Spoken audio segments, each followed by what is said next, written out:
Hello everybody and welcome back to Ultimate Admiral Dreadnoughts and welcome back to another Taskmaster challenge. As always, my competitors are Stealth 17 Gaming, Brother Monroe, and the Serious Strategy Gamer. Now, this week's challenge is going to be a pretty straightforward fight. Definitely going to be a lot different than last week's, where it was basically unwinnable, as we got to see. Though we did come out on top because we cheesed it, but you gotta do that, right? Sometimes you just gotta take the points. But for this week, they call it Floating Railgun, thought up by Dale Ferrier, a subscriber on Stealth's channel. The ship that we are building is 1930s battleship, nation of our choosing, and the enemy is going to be just 3 heavy cruisers of 1930, nation of our choosing. We must have 20-inch main guns and single turrets. Secondaries are not allowed. No torpedoes or anything like that. It is just 20-inch guns and single turrets. However you want to set it up after that is on you. So, yeah. And the win goes to the fastest ship, or the fastest win. So, or the fastest sinking of the enemy. So, yeah, that's going to be the thing. So let's get right into it. Should be pretty straightforward, right? So, yeah, we're going to jump right in. We're going to max this thing out because, I mean, we get to actually do it, so might as well. And, yeah,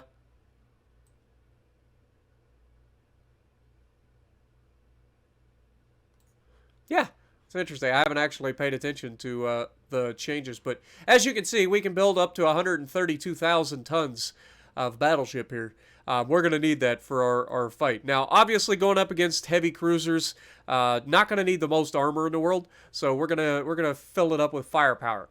Now, obviously, we are capable of 30 knots currently. If we go with 30 knots, and then we can drop the range all the way down. Bulkheads can be maximum. The training, obviously going to be huge. Also, the spacious crew quarters, because those give you buffs for accuracy and all of that, and fire rate and all the good things. You want your crew to be working at maximum for these challenges. We are going to be going with, let's see, it looks like oil 2. We're going to go with force boilers, even though as soon as we get in here, I'm fairly confident that that's going to... Okay, geared turbines apparently is it. We'll go with the best of everything, basically.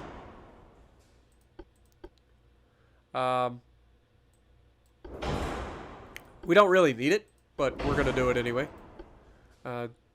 Anti-torpedoes.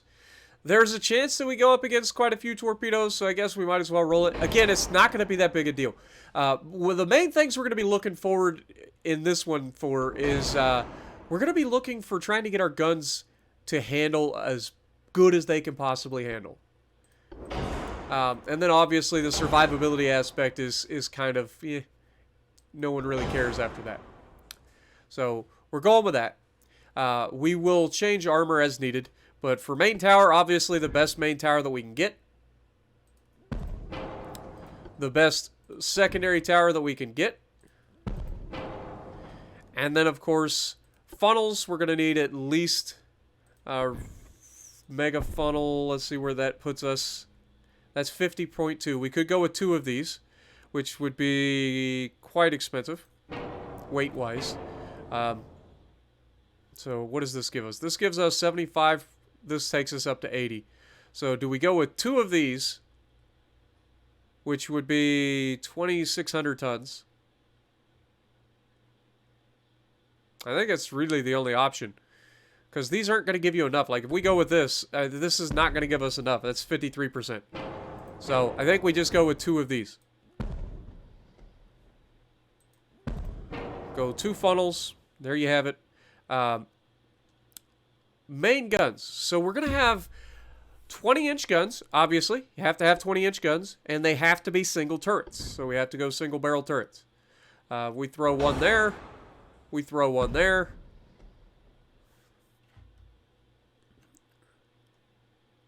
We throw one there.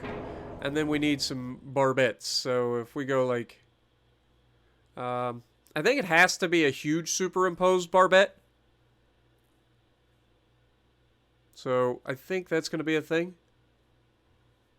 So if we go with this, we throw that there. And then can we get an extra tall superimposed barbette? And now if we go back to main guns, centerline guns, 20-inch single barrel.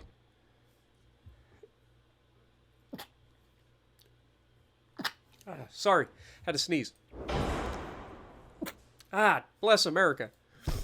All right, so what does that give us? That gives us a 5-gun broadside of 20-inch guns. Now, obviously, we could do better than this, I think.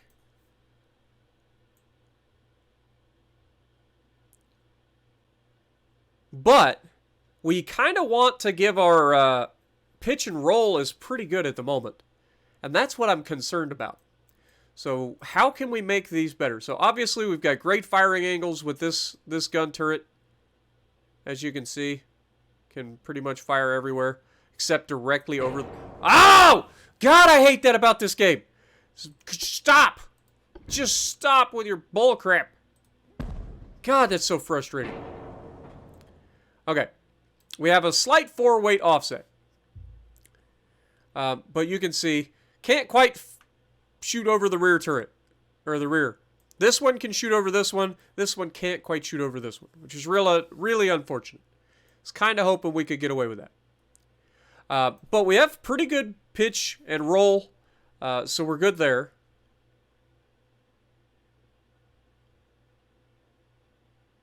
It looks like we're going to want to drop our drop. Like if we go here and we make it that gives us better base accuracy.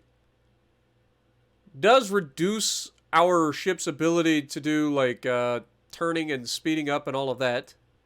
So that's a thing.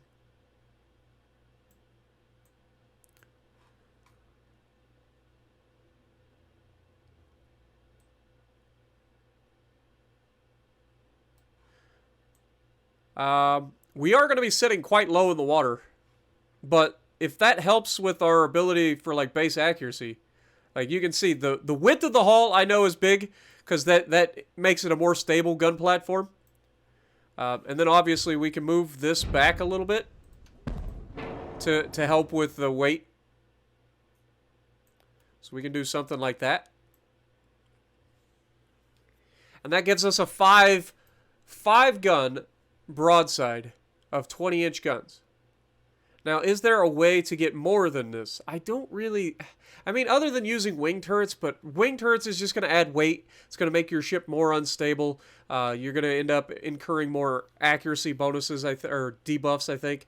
So I think we've got a pretty solid design here. That's a 5-gun broadside. Each one of these guns can hold, what,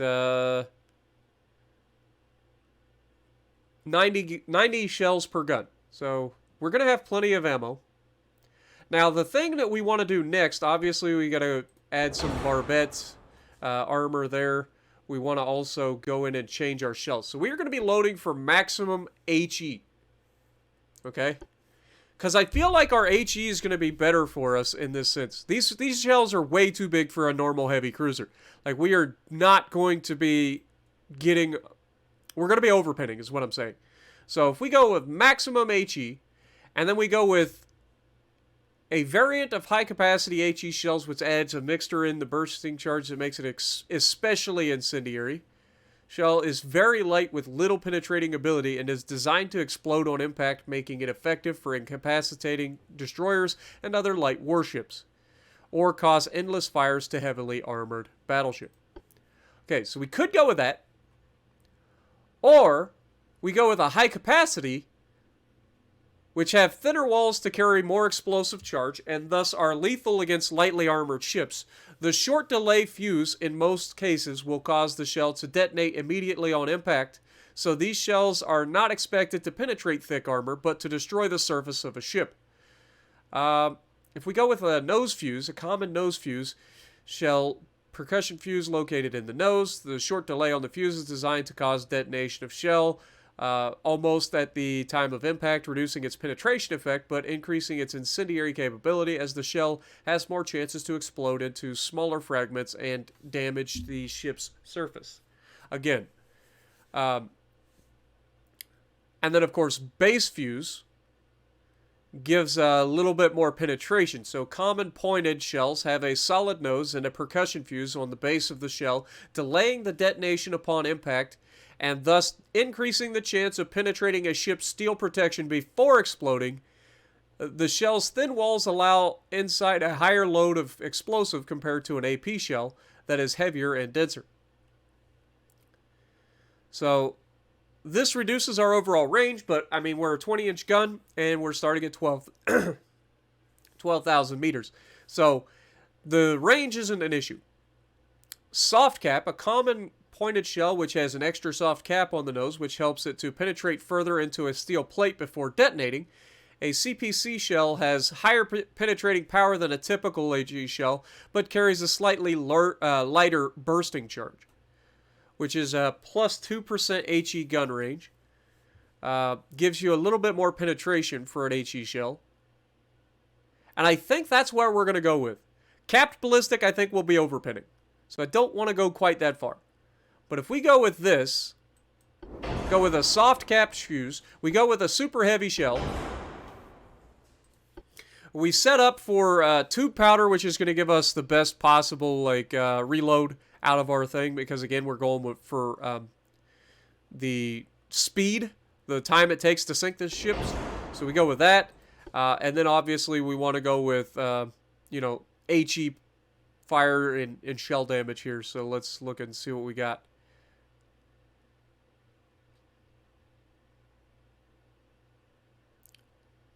%, HE shell damage, 27% shell damage. So this has slower shells, more likely to explode and causes problems, but also the highest of these in terms of overall damage for HE. And since we are building for HE, I think this is our best bet. So we'll go with picric acid. Alright, so we are going to be going with electro-hydro turrets. We are going to be going with auto-reloading because we need to reload these things as quickly as possible, which is going to put us at a reload time of 56.3 seconds, which for a 20-inch gun I think is pretty respectable. Obviously, we can't have torps, we can't have secondaries, but we definitely need to go with rangefinders. So I think going with a stereoscopic rangefinder 5 is probably going to be our best bet. We'll go with Hydro 3. We don't need to go too crazy. We don't need a radio, and we can go with a Gen 2 radar. Actually, this does give us slightly faster aiming speed, so we'll go with that. So obviously we're overweight, but again, it's not the end of the world. We can change some things here. Could go with a little bit slower battleship. We are currently capable of 30 knots, and we are 7,000 tons overweight. So if we start dropping this down, that should drop quite a bit, because the propulsion needed is going to be reduced quite a bit. So if we go like... Okay, that's still... Okay, we don't want to go that slow, for sure.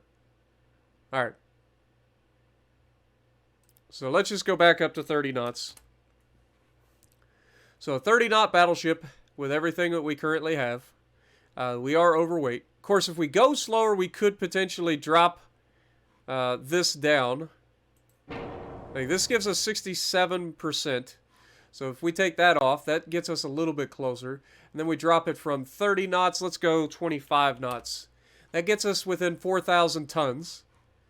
And then we take and go from there to reducing some armor somewhere. If we go with 11-inch main belts, probably more than we need. And we definitely have plenty of deck armor that we could reduce here. So if we take this down to a 6-inch, take this down to a 3-inch, take this down to 3-inch. This gives us a slight aft weight offset. Again, we can adjust things as needed. The 4 belt is 6 inches. Aft belt, 6 inches. Let's see. We can reduce the main belt. So let's take the main belt down. Take that down to 9 inches. Again, we know we're going to be taking some hits, obviously. The main thing here is that we're going to be hopefully killing these guys very quickly. That's the goal. No guarantee, but it is the goal. So we've got 9-inch there. We've got 2,300 tons left.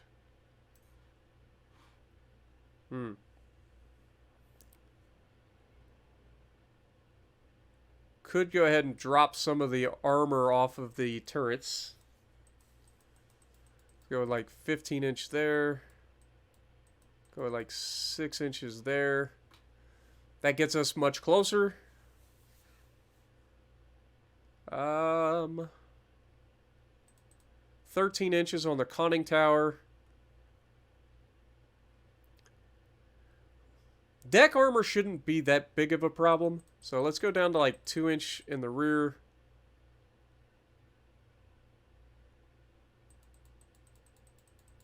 Two inches in the front. Still got a slight weight offset to the rear, but we can adjust that. And then superstructure, let's watch our pitch and roll. Currently we have a 22.1% or 22.1 pitch, a 1.1 roll. So if we add to the superstructure,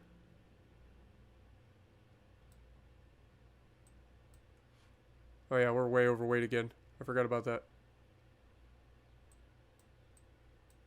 It gets expensive real quick.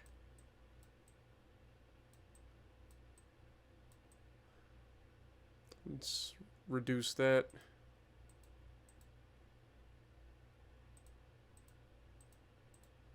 Okay. So 2.6 inches looks like it's going to be our max. And then we can move this.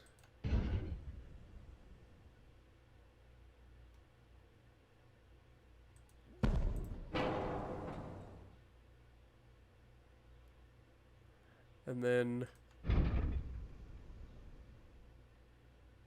move that there. So 21.6% or 21.6 pitch, a 1 roll.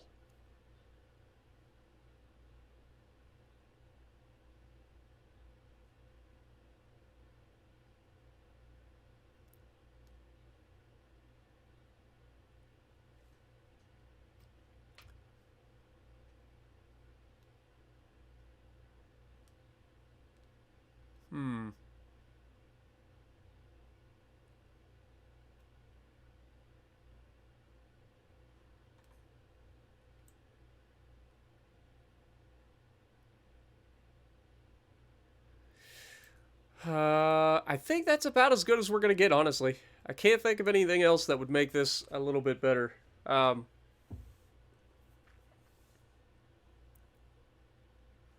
pitch is solely based on the amount of guns that we have here. Could reduce that, but honestly, I think that would be detrimental to our overall mission, which is to kill the ships as quickly as possible.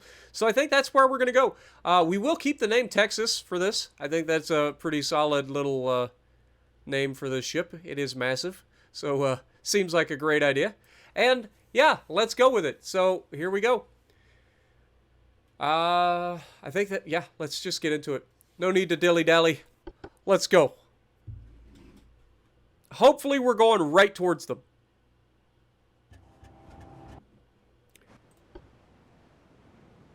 Look how tiny they are!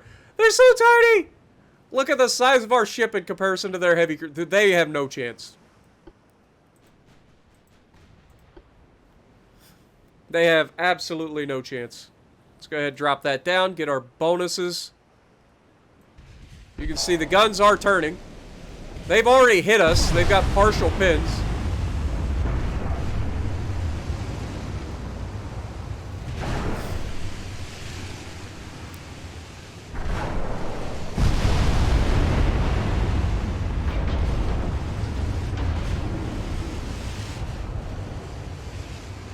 Make sure we're shooting HE.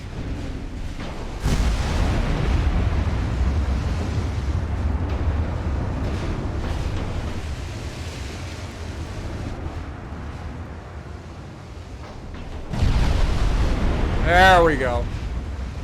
Alright, let's slow this down a little bit. Mainly because I want to hear these guns fire the old-fashioned way.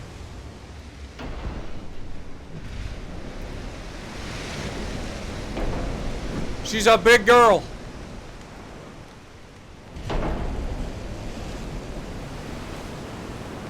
Here we go. Let's hear these 20-inch guns going. Yeah, that's no joke.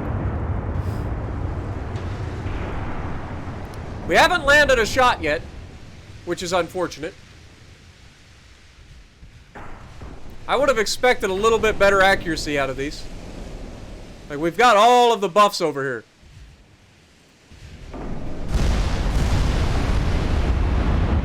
I don't even know where those shells are going. It's like it changed midway through shooting. This guy is at 13 kilometers. So obviously we should be shooting at this guy.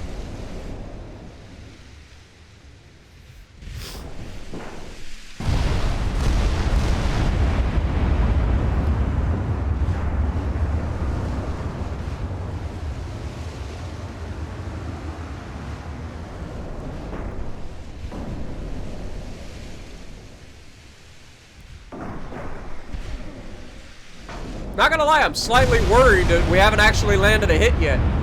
I would have expected a hit by now. I mean, these are just heavy cruisers. Alright, let's go ahead and start turning in. Let's speed up time some more. See if we can't cut these guys off.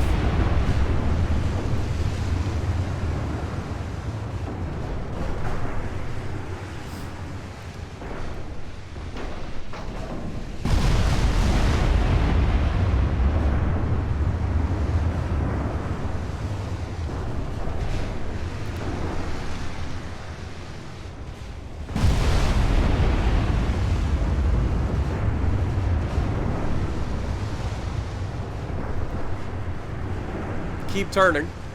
We'll get the guns rotating to the right side of the ship. Still haven't managed to hit a shot. Though the closer we get, the more likely we become to hitting them. Yo! That's what we're looking for. Huge hit. Huge hit and a flood. I don't know what these guys have in terms of... Yeah, they have few bulkheads, so that's huge. And down he goes. He's dead. 2 big hits and he's gone. And that was just the front guns.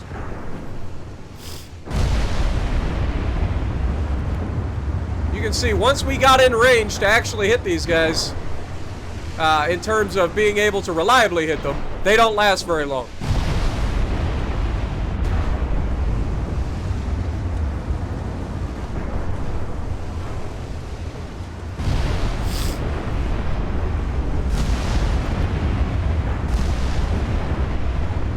Our guys are still shooting over here. Shoot this guy. For God's sakes.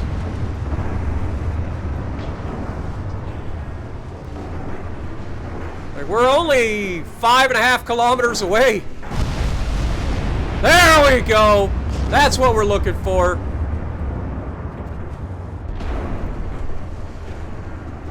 And as soon as we get loaded, I expect him to die next. And he's gone. He's gone. 9 minutes, 41 and some change. That was very, very fast once we actually got into range to, like, hit these guys, like, with any sort of accuracy. So I feel like that was a pretty good time. Let me know what you guys think. Did you guys enjoy this challenge? Are you guys looking forward to seeing more similar to this? And let me know what you guys think of my design. Was it good? I think it worked. It did what it needed to do. It did it relatively quickly as well. It's going to be very close. I think we did pretty well. So if you like what I'm doing, punch the like button, leave a comment below, subscribe to the channel if you haven't already, and as always, I will see you in the next video.